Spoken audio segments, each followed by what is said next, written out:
जो लोग डायरेक्टली या इनडायरेक्टली प्रधानमंत्री और होम मिनिस्टर की तारीफ करते हैं, मिलने जाते हैं, मैं सीरियसली इस बात को बता रहा हूं, मिलने जाते हैं, उन लोगों का बायकॉट होना चाहिए, वो गद्दार हैं।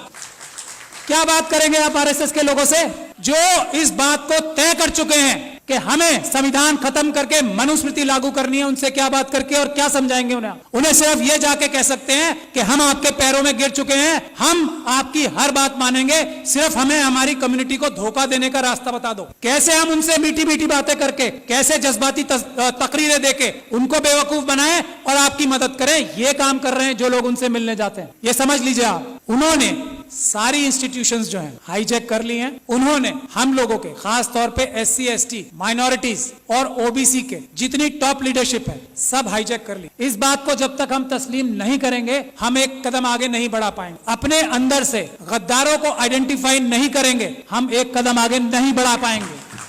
सबसे पहला काम है, हम लोग इतने कमजोर नहीं हैं, समझ लीजिए आप, ये गद्दार हैं जो हमारे पैरों में बेड़ियां बांध रहे हैं। आइडेंटिफाई कीजिए उन गद्दारों को जो डायरेक्टली या इनडायरेक्टली ये बोलते हैं कि हेमंत बिस्वा शर्मा एक बहुत अच्छा चीफ मिनिस्टर है। आइडेंटिफाई कीजिए ऐसे लोगों को और उनको पनिश कीजिए, उनका सोशल बाइकआउट कीजिए। ये तो हम आराम से कर सकते हैं। दो रास्ते हैं, कोर्ट का रास्ता है, लेकिन सुप्रीम कोर्ट वो रास्ता नहीं है। कोर्ट का रास्ता जब है जब हम बहुत सारे केसेस, रोज ये पूरे देश को लूट के खा रहे हैं आरएसएस और बीजेपी के लोग, हम multiple cases grass root level पे बहुत सारी जगह पे करें, एक एक आइडेंटिफाई करें आरएसएस के कार्यकर्ता को कि कौन स्कूटर पे चलता था और आज मर्सिडीज में चल रहा है, उसको आइडेंटिफाई करें, उसके खिलाफ करप्शन के केसेस करें। ये एक काम करना होगा हमें। दूसरा, अगर हम पीसफुल प्रोटेस्ट करके जेलों में जाने के लिए तैयार नहीं है तो ये सब बातें बेकार हैं। अगर हम लाठी खाकर जेलों में जाने को तैयार नहीं है, अगर हम गोली खाकर जेलों में जाने को तैयार नहीं है तो ये सब चीजें बेकार हैं। ये चाहते हैं कि ये हम करते रहें और वो जो काम कर रहे हैं वो करते रहें। तो पहला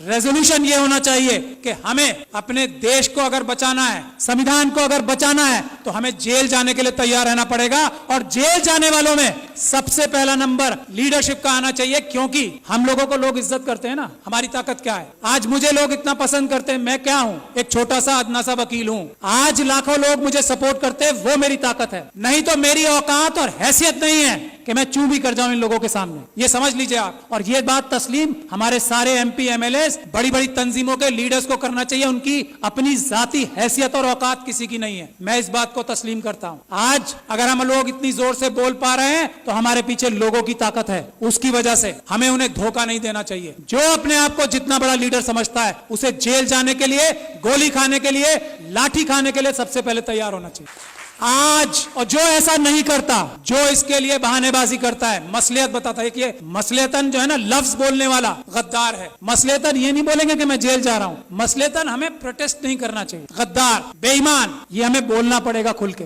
एक बात। दूसरी बात, ये हमारा सबसे पहला इशू आर्टिकल 1 होना चाहिए कॉन्स्टिट्यूशन का। आर्टिकल 1 क्या है? भारत की जो सीमाएं है ना उसको अक्षुण्ण रखना। चाइना 2000 किलोमीटर हमारी जगह खा गया है। हम किसी और मुद्दे पे बात नहीं करेंगे, दो मुद्दे हमारे शुरुआत के होने चाहिए। और हमें होम मिनिस्टर का, हमें प्राइम मिनिस्टर का घेराव इस बात पे करना चाहिए कि चाइना से हमारे देश की सेना अपनी जमीन वापस लेने के लिए बेकरार है। तुम डरपोक हो जो उन्हें रोक रहे हो, इसके लिए हमें प्राइम मिनिस्टर का घेराव करना चाहिए। ये आर्टिकल 1 है, इसके लिए करें। और आगे जाके गोली खाएं, इसके बाद क्या? 2000 किलोमीटर हमारी, जिसको अलग अलग जबानों से हम कहते हैं, कोई भारत माता कहता है, हम भारत देश कहते हैं, उसमें से 2000 किलोमीटर कोई ले गया और हम यहां बैठ के डिस्कशन करेंगे? नहीं, या तो प्रधानमंत्री इस्तीफा देंगे या वो 2000 किलोमीटर वापस लेंगे, नहीं तो हम मार्च करके हम खुद जाके वापस लेंगे। ये हमारा पहला एजेंडा होना चाहिए। दूसरा एजेंडा इस वक्त जो है वो है मणिपुर। अगर मणिपुर के लिए हम लोग प्रधानमंत्री का घेराव नहीं करते, प्रधानमंत्री और होम मिनिस्टर डायरेक्टली इन्वॉल्व है मणिपुर में जो हो रहा है, यहाँ मणिपुर के लोग बैठे हैं, अरामबाई तेंगुल, मेतेई लिपुम, ये दो संगठन है आरएसएस के जिन्होंने ये सारा कारनामा अंजाम दिया है। अमित शाह साहब के साथ मिलकर जिन्होंने ये सारा कारनामा अंजाम दिया है, चीफ मिनिस्टर बीरेन सिंह के साथ मिलकर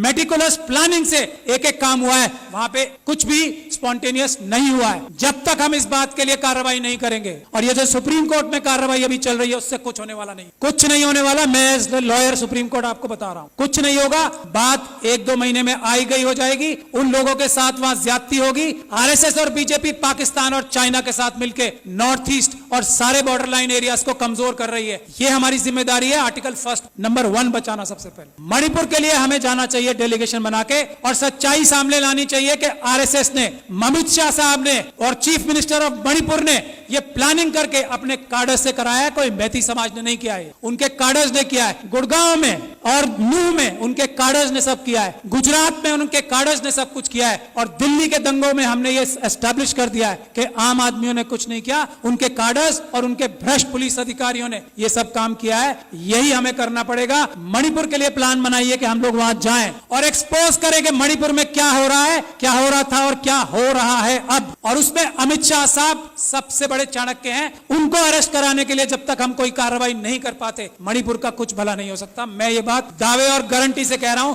he is the main mastermind, mister Amit Shah. वो वहां जाके बैठे ही इसलिए थे कि उन्होंने ये सब प्लानिंग करनी थी कि सब कुछ ठीक चल रहा है या नहीं। वरना भारत के होम मिनिस्टर में इतनी ताकत होती है, चेयर में, चाहे कोई डफर भी बैठ जाए उस पे। अमित शाह साहब की बात नहीं कर रहा हूं, ये डफर वर्ड उनके लिए इस्तेमाल नहीं किया मैंने। अगर कोई डफर भी बैठ जाए, भारत के होम मिनिस्टर की चेयर में इतनी ताकत होती है कि सब शांति वहां पे एक दिन में हो जाए। लेकिन जो होम मिनिस्टर वहां अपनी प्लानिंग ही करने गया था, इंप्लीमेंटेशन देखने गया था गुजरात मॉडल की, वो उससे क्या उम्मीद करते हो? आज तक किसी आदमी ने यह बोला है कि Amit Shah is the main mastermind of Manipur? नहीं बोला। यही हमारी कमी। तो मेरी यही गुजारिश है, एक तो जेल जाने के लिए जो लोग तैयार हैं, गोली खाने के लिए जो लोग तैयार हैं, लाठी खाने के लिए जो लोग तैयार हैं, वही बोले कि मैं लीडर हूं, वरना वो गद्दार है। मेरा ये मानना है। बाकी अपनी अलग अलग राय सबकी हो सकती है। यही एक टेस्ट है। अच्छी से अच्छी बात कोई भी कर सकता है। एक से बढ़कर एक स्पीच देने वाले, एक से बढ़कर एक भाषण देने वाले हम लोगों में भी हैं और आरएसएस में भी हैं। जबान की वैल्यू आजकल 0 हो गई। सड़क पे आए, गोली खाएं, तब बताएं कि मैं लीडर हूं, वरना मैं गद्दार हूं। ये बात तय है। मैं गोली खाने के लिए तैयार हूं आज इसी वक्त से। और जब आप लोग दावत देंगे कि गोली खाने के लिए सबसे आगे मैं रहूंगा, मैं ये गारंटी दे रहा हूं अपनी तरफ से। और मैं ये उम्मीद करता हूं कि इस हॉल में बैठा हर एक इंसान जो अपने आप को लीडर कहना चाहता है, वो गोली खाने के लिए, इस वक्त देश बचाना है तो गोली खाने के लिए तैयार रहना पड़ेगा। अमित शाह साहब को मणिपुर के लिए अरेस्ट कराना जरूरी है। इसके लिए हमें कार्रवाई करनी पड़ेगी। मेरी जहां भी सर्विसेज आपको दरकार होंगी, मैं वॉलंटियर करता हूं अपने आप को। बहुत बहुत शुक्रिया। जय भीम, जय Bharat. Thank you very much, Shahad Ali.